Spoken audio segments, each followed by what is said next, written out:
زبردست اور ایک بہت بڑا دعویٰ کیا تھا. وہ دعویٰ اور آج وہ کر کیا رہے ہیں دکھائیں. رائٹ ڈاکٹر صاحب، جب یہ حکومت آئی تھی تو پاکستان کا قرضہ تھا، یعنی نواز شریف صاحب کی حکومت ختم جب ہوئی تو پاکستان کا قرضہ تھا 95.2 ارب ڈالرز. آج سے 3 ماہ پہلے تک، ابھی کم ہوا ہے زیادہ ہوا ہے، لیکن آج سے 3 ماہ پہلے تک پاکستان کا قرضہ تھا 115.7 ارب ڈالرز. تو تقریباً عمران خان صاحب کی حکومت نے 20.5 ارب ڈالرز قرض میں اضافہ کیا ہے. تو یہ جو لاجک بار بار یہ دیتے ہیں کہ میں نے نواز شریف سے زیادہ قرضہ واپس کیا، آصف زرداری سے زیادہ قرضہ واپس کیا، بھائی آپ نے زیادہ کیا ہوگا لیکن آپ نے زیادہ چڑھا بھی تو دیا ہے. دیکھیں ہمیشہ جو ڈیٹ کے نمبر ہوتے ہیں نا، یہ نیٹ نمبر ہوتا ہے، نیٹ کہ کتنا ہم نے واپس کیا اور کتنا ہم نے بورو کیا، اور جتنا بچ گیا زیادہ، یعنی کہ فرض کر لیں کہ ہم نے 10 بلین واپس کرنا تھا اور ہم نے 20 بلین لے لیا تو ہم نے 10 ایڈ کر دیا ہے نا. تو یہ جتنے ایڈیشن آپ نے 20 بلین کے بتایا ہے، یہ نیٹ ایڈیشن ہے، نیٹ ایڈیشن، یعنی کہ جتنے بھی آپ نے قرضے واپس کیے ہیں اوور اینڈ ابو یا آپ نے ایڈ کیا ہے. دیکھیں بات یہ ہے نا کہ پرائم منسٹر کو اتنا زیادہ مس گائیڈ کیا گیا ہے ان کی اکنامک ٹیم نے کہ میں آپ کو، مجھے شرمندگی ہوتی ہے یہ بار بار بتاتے ہوئے کہ یہ سب جو باتیں تھیں، جس طریقے سے پرائم منسٹر نے کہا کہ جب میں آیا تھا تو 30,000 تھا اور میں اگر چھوڑ کے جاؤں گا 20,000 پہ تو بڑی سکسیسفل ہماری حکومت ہوگی. یہ ایسی چیز ہے کہ میں آپ کیا لفظ استعمال کروں. یہ اکثر آپ نے دیکھا ہوگا کہ ہمارے بہت سارے سیاسی لوگ جب جلسہ کرتے ہیں، خاص کر الیکشن کے زمانے میں، تو وہ کیا کہتے ہیں کہ اگر ہم اقتدار میں آ گئے ہماری جماعت تو ہم سن 2000 کے لیول پہ قیمت کو لے کے چلے جائیں گے. وہ ڈاکٹر صاحب جس کو کہا جاتا ہے پرسپشن تھرو ڈسپشن، یہ سیاسی نعرے ہوتے ہیں. اور اسی لیے میں ہمیشہ کہتا ہوں this is the beauty of keeping your nation illiterate. This is the beauty of keeping your nation illiterate. تاکہ لیڈر جو بول دے تالیاں بج جائیں گی اس میں، کیونکہ عوام کو نہیں بیچارے کو سمجھ میں آتا یہ سب کیا چیزیں، بڑی ٹیکنیکل چیزیں ہیں، بڑے پڑھے لکھے وزیروں کو نہیں سمجھ میں آتا. تو یہ عام آدمی سے ہم کیا ایکسپیکٹ کر سکتے ہیں؟ ان بیچاروں کے لیے تو 2 وقت کی روٹی چاہیے، ان کے بچے بڑے ہو جائیں تو اسکول میں جانے کے لیے ان کی جگہ مل جائے، آگے پڑھ لے، کچھ نوکری کا جب کی باری آئے تو اس کو نوکری مل جائے، ان کی انکم میں اضافہ ہو جائے تھوڑا تھوڑا، تو ان کی ایک زندگی ایک بہتر آپ نے کرنی ہے، یہی ان کو چاہیے. لیکن اگر اس قسم کے ان بیچاروں کو ٹیکنیکل چیزوں سے کوئی اس کی واقفیت نہیں ہوتی ہے، تو یہ ہمیں ان سب چیزوں سے وہ کرنا چاہیے، پرہیز کرنا چاہیے اس قسم کے دعوے کرنے سے. بات یہ ہے کہ بائی ڈیفینیشن میں وزیر اعظم کے لیے کہہ رہا ہوں کہ اگر آپ کا بجٹ کا خسارہ 10 روپیہ بھی ہوگا، 10 روپیہ، تو یہ 10 روپیہ آپ نے ایڈ کرنا ہے قرضے میں، کیونکہ آپ بورو کر رہے ہیں گے اس کو. بس اتنا سمجھ لیں. اگر آپ واپس کرنا چاہتے ہیں 30 سے 20 میں لے کے جانا چاہتے ہیں تو آپ کو آج کے بعد پرپیچول سرپلس اور میسو سرپلس آپ کو مینٹین کرنا ہوگا اپنے بجٹ پہ. یہ کوئی کنفیوژن ہے ڈاکٹر صاحب؟ یعنی پرائم منسٹر بار بار یہ کہہ رہے ہیں کہ ہم قرض اس لیے لے رہے ہیں کہ ہم قرض اتار رہے ہیں، یعنی ہم قرض اتارنے کے لیے قرض لے رہے ہیں. یہاں 95 ارب ڈالر سے 115 ارب، یہ کنفیوژن ہے، ہو کیا رہا ہے؟ یہ کنفیوژن نہیں ہے، یہ سمجھنے کہ ان کو سمجھ میں نہیں آتا، ان کے وزیروں کو بھی نہ ان کے اسپوکس پرسن کو نہیں سمجھ میں آتا. اگر آپ نے جتنا قرضہ لیا ہے قرضہ اتارنے کے لیے تو پھر نیٹ تو زیرو ہوتا ہے نا، پھر آپ ایڈ تو نہیں کرتے. آپ ایڈ اسی وقت کر رہے ہیں جب آپ اوور اینڈ ابو آپ قرضہ لے رہے ہیں. تو اس لیے یہ چیزیں سمجھنے کے میں بہت مرتبہ سمجھانے کی کوشش کی ہے، لیکن ان کے جو 2 درجن کے قریب اسپوکس پرسن ہیں، اس سوائے سیاسی باتیں ایک دوسرے کو نیچا دکھانے، گالی والی دینے کے اور کچھ نہیں ہے. ان کو یہ چیزیں سمجھ میں آتی ہیں جو کیبنٹ میں ان کو سمجھا دیا جاتا ہے کہ آپ نے یہ بولنا ہے، وہ بیچارے آ کے بولتے رہتے ہیں. تھوڑا سا آپ پروب کریں گے بس وہ ادھر دائیں بائیں ہو کے سلپ کر کے نکل جائیں گے کہ یہ ماضی کے حکمرانوں نے یہ کیا ہے. یہ ماضی سے ہمیں نکلنا چاہیے. جتنے ماضی تھے وہ سب حال ہو گئے ہیں، وہ سب آپ ہی کے ساتھ شامل ہو چکے ہیں. صحیح ہے. آخری سوال ڈاکٹر صاحب shortly. Prime minister Imran Khan صاحب بڑے پاپولر لیڈر تھے اور پتہ نہیں اس وقت ہے یا نہیں, لیکن 2018 کے الیکشن پہ تو وہ بہت پاپولر لیڈر تھے. تو کیا یہ ممکن تھا پرائم منسٹر کے لیے کہ اتنا عوامی مقبول لیڈر وہ اعلان کر دیتا کہ میں آئی ایم ایف کو ٹھوکر مارتا ہوں, میں نہیں جاؤں گا, میری عوام میرے ساتھ کھڑی ہے, مجھے جو بھی ضرورت ہوگی میں اپنی عوام کے پاس جاؤں گا, آئی ایم ایف کے پاس نہیں جاؤں گا, ملک چلا کے دکھاؤں گا. ممکن تھا یہ؟ 2000%. آپ یقین کریں کہ ان کی پاپولیرٹی انتہا کو پہنچ جاتی اگر وہ یہ لفظ بولتے. اور اپنی جو اکنامک ایڈوائزری ٹیم تھی جو انہوں نے اپنے حساب سے بیسٹ آف دی بیسٹ کو اکٹھا کیا تھا, اس کو کہتے یہی بات کہ میں نے نہیں جانا ہے, come up with an alternative plan. اور یہ ٹیسٹ ہوتا اس اکنامک ایڈوائزری کاؤنسل کے ممبر کو کا کہ وہ کیا آلٹرنیٹو, ایک ورکبل آلٹرنیٹو پرائم منسٹر کو دیتے ہیں یا نہیں دیتے ہیں.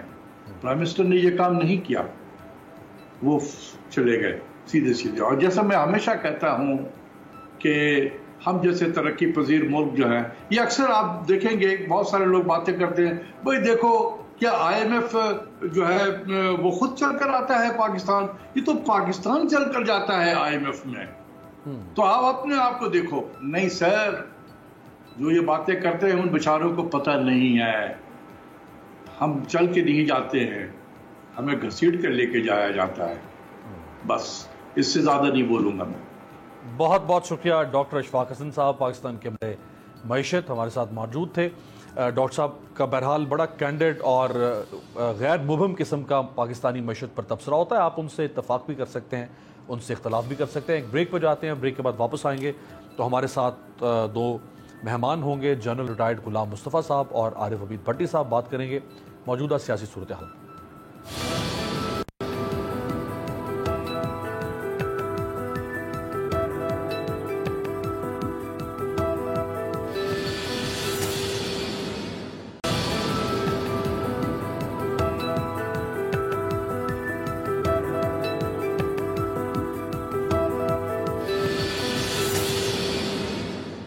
بریک کے بعد خوش آمدید. میرے ساتھ موجود ہیں دو پاکستان کے سینئر معتبر تجزیہ نگار, جنرل ریٹائرڈ غلام مصطفیٰ صاحب اور عارف حمید بھٹی صاحب. بھٹی صاحب سر آپ سے آغاز کرتا ہوں. ان دونوں کا تو وعدہ تھا کہ زندگی پر ساتھ نبھائیں گے, ساتھ چلیں گے اور کبھی راستے جدا نہیں ہوں گے, مل کے سٹرگل کریں گے, مل کے جمہوریت بحال کریں گے, مستقبل ہم مستقبل ہوں گے پاکستان کا. یہ ہو کیا گیا سر 3 مہینے میں؟ بسم اللہ الرحمن الرحیم. امیر عباس جھوٹ کی عمر نہیں ہوتی اور اس کی شناخت کوئی نہیں ہوتی, وہ منافقت کی آخری عروج پہ جا کے ملتا ہے. کیا do you think P D M عوام کی جنگ لڑ رہی تھی, کہہ رہے تھے ہم غریب کی جنگ لڑ رہے ہیں, مہنگائی کے خلاف لڑ رہے ہیں, بے روزگاری کے خلاف لڑ رہے ہیں, لوٹا ہوا مال بچانے کے لیے لڑ رہے تھے. محترمہ کہتی ہیں کہ آپ سلیکٹڈ ہیں. محترمہ کو یہ نہیں پتا کہ 1 سال وہ خاموش سلیکٹر کے کہنے پہ رہی تھی جب ان کا بیلنس ختم ہو گیا تھا, ٹویٹ نہیں آتا تھا. ان کے والد محترم نواز شریف صاحب سلیکٹر کی مدد سے سلیکٹ ہو کے گئے ہیں. ہاں, پی ڈی ایم نہ غریبوں کے لیے بنی تھی نہ امیروں کے لیے بنی تھی, حکومت سے بارگیننگ کرنے کے لیے, این آر او لینے کے لیے بنی تھی. پیپلز پارٹی کامیاب ہو گئی, نون لیگ 90% کامیاب ہو گئی, اور مریم کے بھی پرسوں سے دوبارہ رابطے شروع ہو گئے ہیں. بھائی جان ان کا عوام سے واسطہ کیا ہے؟ اور دوسری بات, حکومت نے بھی منافقت کی انتہا کر دی. ان دونوں جماعتوں بڑوں پہ کھربوں روپے کا کرپشن کا الزام لگایا. میں نہیں کہتا, یہ انہوں نے کہا ہے. ایک پینی بھی اس لیڈرشپ سے برآمد کی ہے. بیوقوف بنایا ہوا قوم کو, انہوں نے گمراہ کیا ہوا عوام کو. ہم کرونا سے مر رہے ہیں, یہ 2-2 ہزار بندے کی شادیاں ہو رہی ہیں, ایک دوسرے کے فنکشنوں میں جاتے ہیں, تو ہمیں کہتے ہیں کہ دیکھیں کہ حکومت کو ٹف ٹائم دینے کے لیے نون اور جمعیت علماء اسلام کافی ہے. بھائی حکومت سے این آر او لینے کے لیے آپ کی ایفرٹس ہو رہی ہیں. جس دن آپ نے عوام کی جنگ لڑی تو وہ جنگ آپ جیتیں گی, کیونکہ آپ کی پیدائش ایک ڈکٹیٹر کی گود سے ہوئی 1981 میں, جب آپ نے جیلانی کے جسٹس بریگیڈیئر قیوم اور ان کو کوٹھی اور گاڑی تحفے دیے. مت گمراہ کرو قوم کو. ہاں, موجودہ حکومت کا بھی کیا عوام سے واسطہ ہے. یہ حکومت بچانے کے لیے اتحادی وہ بنایا جن کو ڈاکو کہتے تھے, چور کہتے تھے, جن کے ساتھ لندن کیس کرنے کے تھے.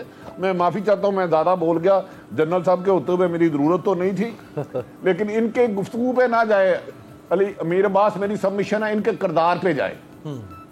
1001 جھوٹ, 1001 جھوٹ, یار بس کرو یار. بھٹی صاحب ان کے کردار پہ سوال جب اٹھایا جاتا ہے تو یہ کہتے ہیں کہ ہم نے اپنی غلطیاں ٹھیک کر لی ہیں, اب کب تک آپ ہماری غلطیاں ہمیں گنواتے رہیں گے.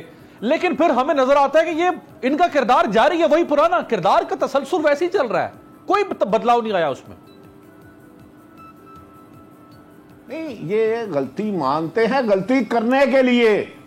میں نے کہا کہ آپ کو کس احمق نے کہہ دیا یہ غلطی مان کے اپنی اصلاح کرتے ہیں. چلو ضیاء الحق کی گود سے آپ نکلے, اس کے جنازے پہ آپ نے ذوالفقار علی بھٹو کو پھانسی دی, اس کا مشن جاری رکھنے کا وعدہ کیا. مشرف سے NRO کس نے لیا؟ پاکستان میں ایک شخص ہے جس کا نام محمد نواز شریف ہے, جو ایک قیدی تھا, مجرم تھا, جس کو اس نے سعودی عرب بھیجا. یہ دوسرا ہو گیا. تیسرا آپ کہتے ہیں انہوں نے غلطی مان لی. اب نواز شریف کیسے ملک سے باہر گئے؟ مریم صاحبہ کا ٹویٹ خاموش کیسے رہا؟ مجھے بتا دے نا. کیا پیپلز پارٹی کو جب سے آل پارٹی کانفرنس بنی ہے, یہ کیا APC بنی ہے, ایک بھی گرفتاری ہوئی ہے؟ کیونکہ وہ طاقتور حلقے سے NRO لے چکے ہیں. گرفتاری کیا بھٹی صاحب, ضمانتیں شروع ہو گئی میں بات کرنے کے لیے. اور ضمانتیں ہوں گی بھائی, ہوں گی. ایگریمنٹ تھا, ایگریمنٹ ہے, قانون کا عدالتوں سے ضمانت ہوتی ہے. میں نے خبر دی تھی کہ میں چیلنج کرتا ہوں کہ وہ حمزہ نواز شہباز شریف صاحب کے پاس گئے آئینی ماہرین نے کہا ملاقات کے بعد, ملاقات کے بعد انہوں نے کہا جی بیل ہم لگانے لگے, آپ کی صبح بیل ہو جائے گی 2-3 دنوں میں. انہوں نے کہا پہلے حمزہ کی کراؤ. او بھائی کیا ہمیں ہم گمراہ سمجھا ہے؟ یہ سی آصف زرداری پہ کھربر پہ کرپشن کے الزامات تھے نا, کیوں نہیں پیپلز پارٹی سارے فرشتوں کی امام کعبہ صاحب میں, اب کوئی 1 سال سے ان کی گرفتاری نہیں ہو رہی. صحیح ہے. تو یار سلیکٹڈ صاحب ہو رہا ہے بیچارے. صرف اسٹیبلشمنٹ کو برا بھلا کہنے کے لیے انہیں بہانا چاہیے, یہی اسٹیبلشمنٹ کا قصور ہے. وہ ان کو گود میں نہ اٹھائے تو وہ بیچارے برے, انہیں گود میں اٹھا لیں تو. جنرل صاحب کی ڈومین شروع ہو گئی ہے. بھٹی صاحب ذرا جنرل صاحب سے پوچھتے ہیں, جنرل صاحب اگر تو واقعی یہ جو مریم صاحبہ کا ٹویٹر خاموش رہا کوئی 1 سال, جو نواز شریف باہر گئے, اگر یہ سب کچھ ڈیل کے تحت ہو رہا تھا اور واقعی کوئی سلیکٹر ہے, جو بھی ہے میں نہیں جانتا وہ کون ہے, اگر وہ سلیکٹر یہ سارے احسانات ان پہ کر رہا تھا, ضمانتیں ہو رہی تھی, اب حمزہ شہباز کی ہو گئی, پہلے شہباز شریف کی ضمانت ہوئی, خواجہ برادران کی ضمانت, شاہد خاقان عباسی کی ضمانت, مفتاح اسماعیل کی ضمانت, رانا ثناء اللہ کی ضمانت, احسن اقبال, اگر یہ سب ضمانتیں سلیکٹر سب کچھ کر رہا تھا, تو جب یہ سلیکٹر کو سارا دن گالیاں دیتے ہیں, تانے مارتے ہیں, تو سلیکٹر پھر ان کو بتاتا نہیں ہے کہ بھائی یہ تو میں نے تم پہ احسانات کیے ہیں, شٹ اپ کال نہیں دیتا کوئی انہیں پھر؟ دیکھیے ہونا تو ایکچولی یہی چاہیے. اگر جس طرح آپ کہہ رہے ہیں کہ ان کو باقاعدہ کسی منصوبے کے تحت, اور اس میں دیکھیے جو اتفاقات عام تو ایسے نہیں ہوتے, یہ سب کچھ کسی نہ کسی ایک مفاہمت کہیں نہ کہیں تو چل رہی ہے, اور جس کی وجہ سے آپ یہ دیکھ رہے ہیں. ابھی بھٹی صاحب بھی کہہ رہے تھے, میں اگری کرتا ہوں ان سے. ہمارا نظام عدل دیکھ لیجئے, ہمارا باقی سارا سسٹم دیکھ لیجئے, وہ ویسے بھی اس وقت یرغمال بن کے بیٹھا ہوا ہے ان لوگوں کا, جو صبح دوپہر شام ہر ایک دوسرے کو کوسنے سے باز نہیں آتے, اسٹیبلشمنٹ کے پیچھے پڑ جائیں ادھر چل پڑتے ہیں, ادھر جدھر موڑتا چل پڑتے ہیں لوگ. دیکھیے جہاں تک ان کا آپس کا تعلق ہے, مجھے سمجھ نہیں آتی کہ ہم کیسے اس بات کو, ہمارا میڈیا کیسے اس بات کو تسلیم کر گیا ہے کہ یوگ مل کر بیٹھ کے چلیں گے. آپ کو یاد نہیں ہے جب آصف زرداری صاحب نے بہت قسموں کا بیان دیا تھا کہ میں ٹرین بجا دوں گا اور یہ کر دوں گا وہ کر دوں گا, اور اس وقت اس کے بعد ان کو ملک چھوڑ کے جانا پڑا تھا, کافی عرصے میں باہر رہے تھے. وہ کیا اس چیز کو بھول گئے ہیں کہ جن کے کہنے پر انہوں نے یہ بیان دیا تھا کہ آپ چلے ہم آپ کے ساتھ کھڑے ہوں گے, بعد میں کو نظر نہیں آئے, اور وہ کون تھے اس وقت کے وزیر اعظم تھے اس وقت کے. اعتماد دیکھیے ان میں اعتماد ہونا کیسے ہو سکتا ہے, کیا چیز مشترک ہے. اور دوسری چیز بہت اہم چیز, جو سب سے بڑی چیز ہے, جو میں سمجھتا ہوں جو سب سے بڑا جو کچھ بھی ہوا ہے آج اگر آپ دیکھیے جو PDM کہہ لیجیے, جو بھی کہہ لیجیے, اس کی تحریک سے پاکستان کی اسٹیٹ زخمی ہوئی ہے. اس وقت لہو لہان ہے پاکستان کی اسٹیٹ. اس وقت پاکستان کے عوام جو مین اسٹیک ہولڈرز ہیں اسٹیٹ کے, جو ٹیکس بھی دیتے ہیں, جو اس کے لیے محنت بھی کرتے ہیں, صبح دوپہر شام رگڑا بھی کھاتے ہیں, کووڈ کا بھی وہی شکار ہو رہے ہیں, ان کو پوچھنے والا بھی کوئی نہیں ہے, نہ ان کی صحت کا, نہ ان کی تعلیم کا, نہ ان کی خوراک کا. وہ لوگ کیسے ان کے پیچھے چل پڑیں گے جن کے اوپر اعتماد کرنے کو خود ان کے لوگ تیار نہیں ہیں. اس لیے یہ جو کچھ بھی سو کالڈ ڈیموکریٹک موومنٹ کی آپ جب بات کرتے ہیں تو ڈیموکریسی کا اور ان کا آپس میں کوئی تعلق نہیں ہے. یہ ایک تو ہمیں بھول جانا چاہیے اس کو. اور یہ لوگ بھی ڈیموکریسی نہیں چاہتے. اگر ڈیموکریسی چاہتے ہوں تو آپ کیا بتائیے مجھے کہ بھئی پوری پیس پارٹی میں جو اتنے کونا مشق قسم کے سنجیدہ قسم کے لوگ ہیں ان میں سے کوئی اس قابل نہیں تھا کہ پارٹی کو لیڈ کر سکتا. اسی طرح نون لیگ آ جائیے, ان میں کوئی اس قابل نہیں تھا کہ صرف نواز شریف فیملی کرائی گئی ہے. آپ JUF میں چلے جائیے, وہاں پر صرف مولانا فضل الرحمان ان کے آل اولاد دی رہ گئی ہے ان کے. آپ کہاں کی جمہوریت اور کہاں کے عوام کی آپ بات کرتے ہیں؟ اپنے ذاتی مفادات کی جنگ ہے. رائٹ جنرل صاحب آپ نے فرمایا کی تحریک کی وجہ سے پاکستان لہو لہو ہے. پاکستان ایک اور وجہ سے بھی لہو لہو ہے. میں ایک بریک آپ کی اجازت سے, بریک کے بعد واپسی پہ میں آپ ہی سے یہ سوال کرنا چاہوں گا کہ پاکستان کو ایک اور زخم بھی لگ رہا ہے. بریک کے بعد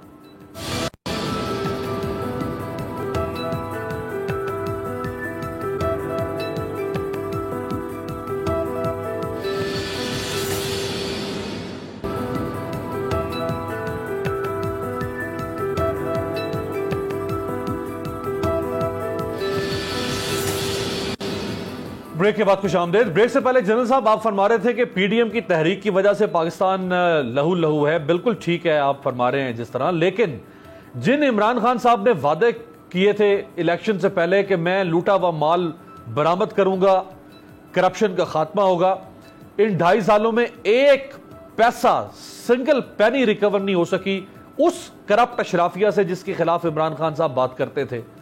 تو یہ جو اعتماد کیا لوگوں نے اندھا عمران خان صاحب پر, اس اعتماد کو ٹھیس لگی, اس سے بھی تو ملک اور لوگوں کا دل لہو لہو ہے نا جنرل صاحب؟ جی آپ نے بالکل صحیح کہا.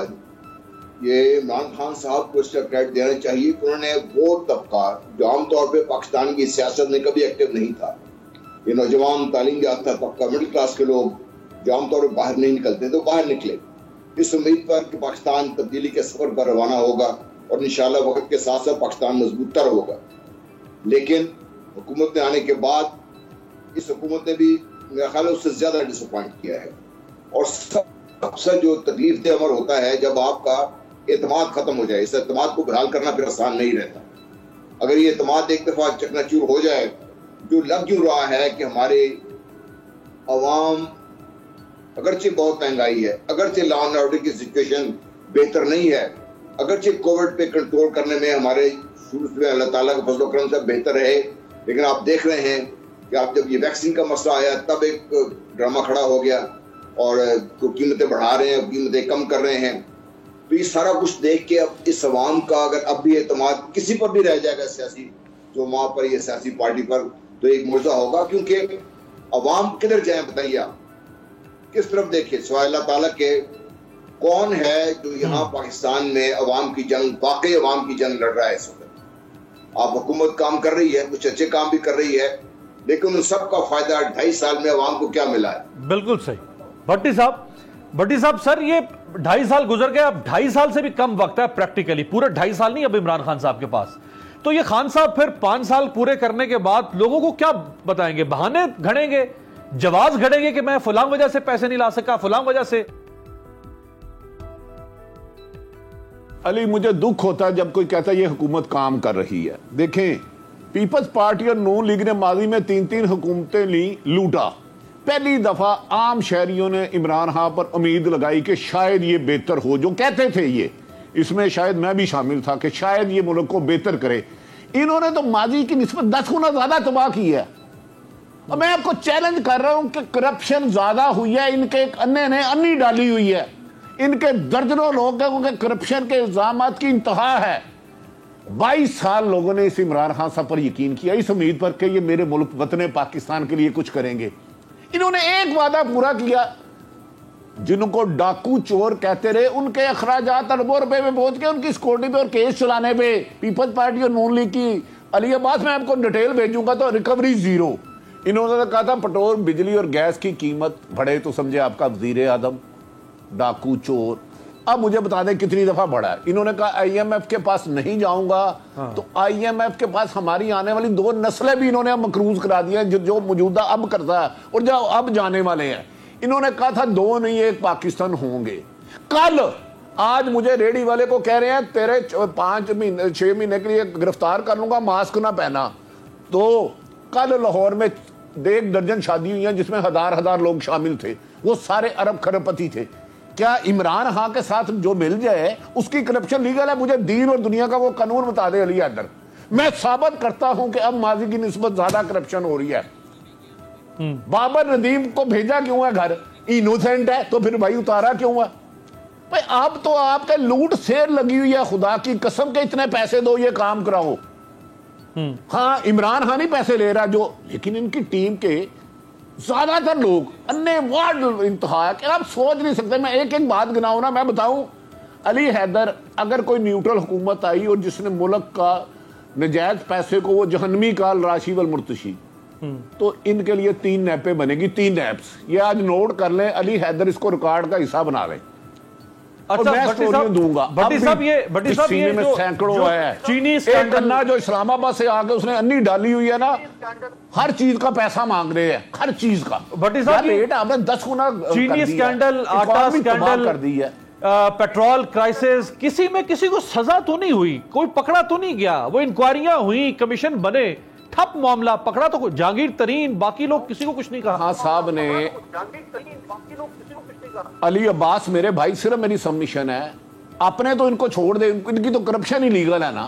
میں اپوزیشن کے کہہ رہا ہوں, نواز شریف فیملی, محترم زرداری صاحب کی فیملی, ایک پینی مجھے بتا دے شاہد خان عباسی, جتنے بھی پکڑے ہیں ان کے اپنے بندے تو اتنے پیسے لے رہے ہیں کہ مجھے سمجھ نہیں آ رہی عمران خان صاحب کو یہ رپورٹس کیوں نہیں کوئی دے رہا. جنرل صاحب کا ایک ادارہ ہے, اس نے اتنی ریفائلیں بنائی ہوئی ہیں, وہ بھائی ان کو لٹکاؤ. یہ تو نہیں ہو سکتا کرپشن آ رہا, امید بھٹی کرے تو اس کو پھانسی لگا دو, علی حیدر کرے, علی عباس کرے تو اسے گولی مار دو. نہیں بھائی, کرپشن ہی ہے, گند ہی ہے, چاہے جس کے مرضی جسم پہ لگاؤ. تو میں معافی چاہتا ہوں علی حیدر, عمران خان سے امیدیں تھی, لوگوں کی امیدیں ٹوٹ گئی. اب یہ تینوں سے ہمیں امید نہ پہلے تھی, پیپلز پارٹی اور نون سے. بدقسمتی یہ ہے کہ لوگوں نے جنہوں نے ووٹ ڈالنا گناہ سمجھتے تھے انہوں نے لائنوں میں لگ کے ووٹ لگایا, تو انہوں نے موجودہ حکومت نے ان کی امیدوں کو پاؤں تلے کچلا. یہ بیڈ گورننس دے کر بڑی خطرناک بات, کرپٹ ترین افسر آج کل لگ رہے ہیں, کرپٹ ترین. جنرل صاحب یہ بھٹی صاحب بڑی خطرناک بات کر رہے ہیں. لوگ جو نون لیگ سے مایوس, پیپلز پارٹی سے مایوس, MQM سے مایوس, قوف لیگ سے مایوس, ان سب نے عمران خان صاحب کو ایک آلٹرنیٹ اور مسیح کے طور پہ دیکھا, عمران خان صاحب کو ووٹ دیے. اب عمران خان سے بھی اگر مایوس ہوں گے تو پھر کہاں جائیں گے لوگ جنرل صاحب؟ دیکھیے, میں نے پہلے بھی آپ سے عرض کی تھی کہ اگر کوئی بدترین شخص اگر آپ کی حکمرانی میں ہو سکتی ہے جب اعتماد آپ کا ختم ہو جائے, جب عوام آپ پر کسی پر بھی اعتماد کرنا ختم کر دیں. یہ جو آپ کی PDM ہے, ان کی پارٹیوں کے بارے میں تو کسی کو پہلے بھی کوئی شک نہیں تھا, اگر کوئی تھا تو اب انہوں نے باقی جو یہ ڈرامہ کیا سارا کچھ ظاہر ہو گیا ہے. عمران خان صاحب اور ان کے جو اعلانات تھے, ہم جیسے لوگ, میں نے بھی ان کو سپورٹ کیا, میں نے بھی اس کو ووٹ دیا تھا. میں نے بھی اس لیے ووٹ دیا تھا کہ شاید اس ملک کی تقدیر بدلنے کے لیے اللہ تعالیٰ نے ایک موقع دیا ہے تو ہمیں اس کا ساتھ دینا چاہیے. آپ کے ساتھ میڈیا پہ بیٹھ کے ہم نے بہت سپورٹ کیا تھا. اور اب جب ہم یہ دیکھ رہے ہیں, اور ہم جیسے جو لوگ جو پاکستان کے ساتھ پیدا ہوئے بڑے اور دیکھا پاکستان کو, ہم جب دیکھتے ہیں کہ ہمارا سب کچھ پاکستان ہے, پاکستان سے ہے, پاکستان میں ہے, تو جب ہم یہ دیکھتے ہیں کہ ہم نے سب کچھ تو اس ملک کے ساتھ ہے, وہ جو آج ریڈی پہ جب بندہ پھر رہا ہے, جو ٹھیلا لگا رہا ہے, جو اپنے کھیت میں کام کر رہا ہے, اس بیچارے کا نہ تو کوئی انٹرسٹ رہ گیا ہے, نہ کوئی اس کو لک آؤٹ کرنے والا کوئی رہ گیا ہے. یہ انتہائی خطرناک صورتحال یہ ہے. اعتماد ختم ہو جانا, جو مین اسٹیک ہولڈرز ہے عوام جن کا ہے, اگر وہ ختم ہو جائے تو اسٹیٹ کی جو طاقت ہے وہ حد سے بھی کم رہ جاتی ہے. پھر آپ جتنی بڑی مرضی فوج رکھ لیں, جو مرضی کر لیں, آپ 2300 میزائل اور فائر کر دیں, آپ اس پر, آپ دنیا کے سارے کونے کونے میزائل فائر کر سکتے ہوں, لیکن اگر عوام کا اعتماد اس سسٹم سے اٹھ گیا تو آپ کی کسی قسم کی کوئی چیز آپ کے کام نہیں آئے گی. رائٹ. بھٹی صاحب سر آخری سوال آپ سے, کون آئے گا؟ اللہ کا بندہ آئے گا تو صحیح. اس قیاس میں کوئی نہ کوئی لیڈرشپ ابھرے گی تو صحیح. وہ شاید ان میں سے کوئی نہیں ہوگا, شاید ایک عام آدمی ہوگا کوئی, جس طرح انڈیا میں ایک عام آدمی پارٹی اٹھی تھی, صحیح ہے, شاید اس قسم کا کوئی آدمی ہوگا, شاید کوئی ہزارے جیسا آدمی آئے گا جو کھڑا ہو جائے گا شاید. اب میرا خیال ہے کہ وقت آ گیا ہے کہ وہ آئیں, اور یہ کرائسس میں جو ہم اس وقت ملک کو نظر آتا ہے ہیجان ہے ایک قسم کا, کوئی ذہنی سکون. ایک تو کووڈ کی وجہ سے لوگ پریشان ہیں, رائٹ, پھر جو مہنگائی ہے اس نے پریشان کیا ہوا ہے. آخری منٹ جنرل صاحب, آخری منٹ میں ذرا بھٹی صاحب آخری منٹ سر کلوزنگ ریمارکس صاحب دے دیں. جب پی ڈی ایم کمزور ہو چکی ہے, ٹوٹ چکی ہے, اور عمران خان صاحب کو کیا چاہیے پرفارم کرنے کے لیے, ابھی بھی وہ پرفارم کیوں نہیں کر پا رہے؟ امیر عباس, آپ نے وہ ڈائلاگ سنا ہوگا, مولے نو مولا نہ مارے تے مولا کدی نہیں مردا. عمران خان کو عمران خان مار رہا ہے, پی ٹی آئی مار رہی ہے. پی ڈی ایم میں نہ اتنی سکت تھی, نہ ہے, نہ ہوگی. مجھے ڈر ہے کرپشن کے ستائے, بے روزگاری کے ستائے, مہنگائی کے ستائے, لوگوں کا طوفان جس دن اسلام آباد کی طرف دیا تو بڑے بڑے بہہ جائیں گے. پی ڈی ایم سے نہ کل عمران خان صاحب کو نقصان تھا نہ آج, لیکن لا قانونیت, کرپشن جو اس دفعہ عروج پہ گئی ہے, اس نے اپنی مثالیں قائم کر دی ہیں. عمران خان صاحب ڈرے اس وقت سے جب لیڈر لیس موومنٹ چلے گی, جس میں کسان ہوگا, مزدور ہوگا, بے روزگار ہوگا, ظلم کا ستایا ہوگا, بنیادی حقوق کا طلبگار ہوگا. اس موومنٹ سے ڈرے یہ عمران خان صاحب کی حکومت. عمران خان صاحب ان کے گندے چند لوگ اس کو اس نیش پہ لے آئے ہیں کہ میں اور آپ, عام شہری اب کہتا ہے اس حکومت کے خلاف اٹھو. ڈرے اس وقت سے بس. بہت بہت شکریہ عارف حمید بھٹی صاحب. دل کی بات وہ کر رہے تھے, اپنے جذبات کا اظہار کر رہے تھے, اور لگ نہیں رہا تھا کہ کوئی بھٹی صاحب اوپر سے بات کر رہے ہیں. ان کے اپنے ہارڈ کور ایموشنز تھے. جنرل صاحب آپ کا بھی بہت بہت شکریہ. یہ پرائم منسٹر صاحب کو پبلک پلس کو ریئلائز کرنا پڑے گا, ان کی حکومت کو بھی. جذبات جہاں ان کے ساتھ ہیں, وہیں ان کے خلاف جو جذبات ہیں ان میں بھی اضافہ ہو رہا ہے آہستہ آہستہ. آپ سے ملاقات ہوگی اگلے ہفتے. دیکھتے رہیے گا تبدیلی.